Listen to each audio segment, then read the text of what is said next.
Hello everyone. Today we will discuss lesson number 5 Geography. Keep it continue. Firstly हमने read किया था सुनामीज़।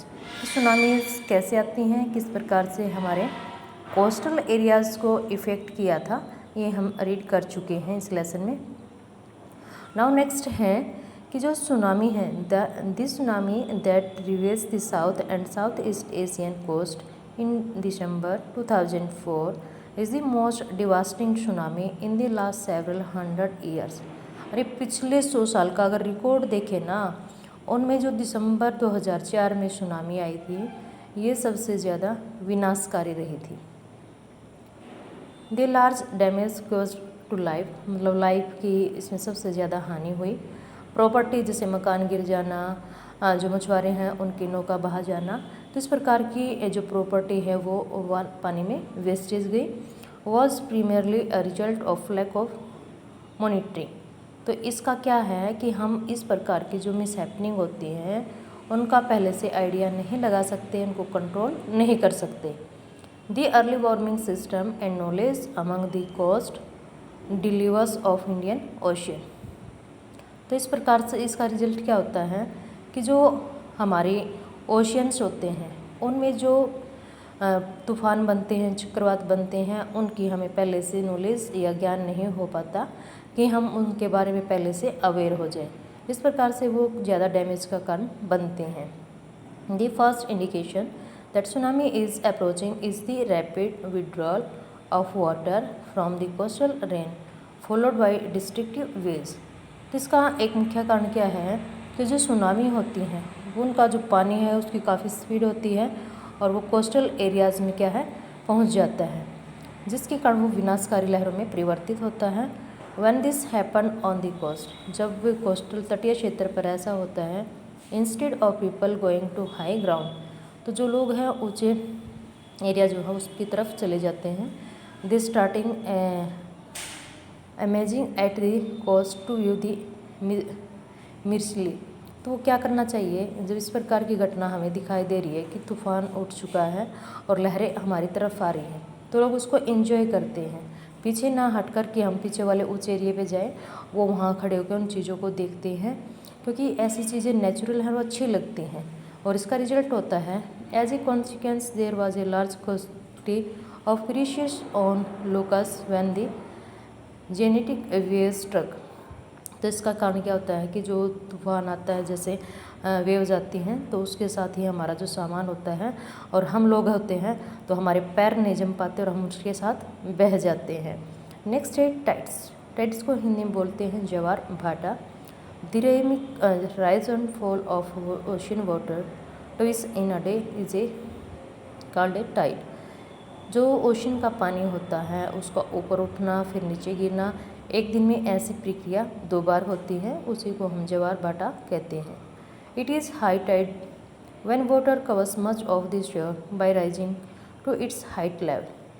और ये क्या है, जब ओशन का पानी तट की साइड में जाता है तो उसकी जो स्पीड भी है ज़्यादा होती है और उस पर ऊंची ऊंची लहरें बन जाती हैं, और फिर वो क्या है नीचे होकर आराम से पीछे हटता है पानी, उसी को हम क्या कहते हैं, टाइड कहते हैं। और इस प्रकार की जो घटनाएं हैं डेली रूटीन में 2 बार देखने को मिलती है। नाउ नेक्स्ट है इनके कोजेस कि इसके पीछे क्या रीजन रहते हैं। Next, this strong gravitation pull excited by the sun and the moon on the earth surface causes the tide. जो अपनी अर्थ है, ग्रेविटेशनल पावर होती है, इसके कारण जो सन और मून होता है ये पृथ्वी की तरफ आकर्षित होते हैं, और इस प्रकार से जो टाइड है उनका बैलेंस बनता है। The water of earth closer to the moon, जो अपनी अर्थ है और मून है इनकी डिस्टेंस मतलब और कंपैरिजन करोगे सैटेलाइट प्लैनेट से तो काफ़ी कम है, इसलिए जो आपस में उनकी अट्रैक्शन बनती है वो एक दूसरे को खींचते हैं, और इसी का कारण होता है कि इसका ग्रेविटेशन फोर्स जो होता है, गुरुत्वाकर्षण बल, इसके कारण पृथ्वी जो है दूसरी वस्तुओं को क्या करती है, अपनी ओर खींचती है, अगर उसकी स्पीड एक लेवल से ज़्यादा है। आप देखते हो कि कोई भी बॉल या फिर फ्रूट, हम कोई भी चीज़ ऊपर फेंकते हैं तो वो नीचे की तरफ आती है, और यही बनते हैं उच्च ज्वार का कारण। ड्यूरिंग द फुल मून, जब पूर्णिमा होती है, पूर्ण मून होता है, and new moon day, the sun, moon and earth are in the same line, the tide are highest. यानी जब ये जो तीनों हैं एक डायरेक्शन में होते हैं तो इसमें क्या होता है, ऐसी सिचुएशन में उच्च ज्वार बनते हैं। This tide are called spring tide, और इनको हम स्प्रिंग ज्वार कहते हैं। But when the moon is in its first and last quarter, लेकिन जब मून पहले, जैसे कि पूर्णिमा, फिर उसके पास एक जो भी एक पहला दिन दूसरा दिन होता है, ऐसे ही लास्ट का जो होता है, तो उसमें जो टाइम पीरियड होता है उसमें इस प्रकार की घटनाएं होती हैं। Ocean water get drawn in diagonally opposite direction by the gravitational pull of sun and earth resulting in low tides। जब इनकी डायरेक्शन मतलब हटना स्टार्ट हो जाती है, एक सीध में नहीं रहते, इनकी डायरेक्शन चेंज होती हैं, तो कम ज्वार जो है वो आते हैं जिसकी स्पीड कम होती है। दिस टाइड आर कॉल्ड नीप टाइड्स, और इनको क्या कहते हैं, नीप टाइड्स कहा जाता है। High tides help in navigation, जो उच्च ज्वार होते हैं ये हमारे नेविगेशन मतलब जो नौका वाहन होता है उसमें हेल्पफुल होते हैं। They rise the water level close to the shore, और जो ओशन पानी होता है वो क्या होता है, तट की साइड में पहुंच जाता है। This help this ship to arrive the harbours more easily, और ये जो हमारे शिप होते हैं उनके लिए हेल्पफुल होता है कि उनको तट तक पहुंचने में सहायक होता है। The high speed also help in fishing, ये मछली पालन में भी सहायक होते हैं उच्च ज्वार। Many more fish come closer to the shore during the high tide, जब उच्च ज्वार बनता है तो ज़्यादातर मछलियाँ क्या पानी के साथ बहा के तट की साइड में आएंगे, फिर उसकी स्पीड कम हो जाती है तो वो वहीं पर रह जाती है। तो जो फिशरमैन होते हैं वो काफ़ी मात्रा में क्या करते हैं, मछलियों को पकड़ लेते हैं।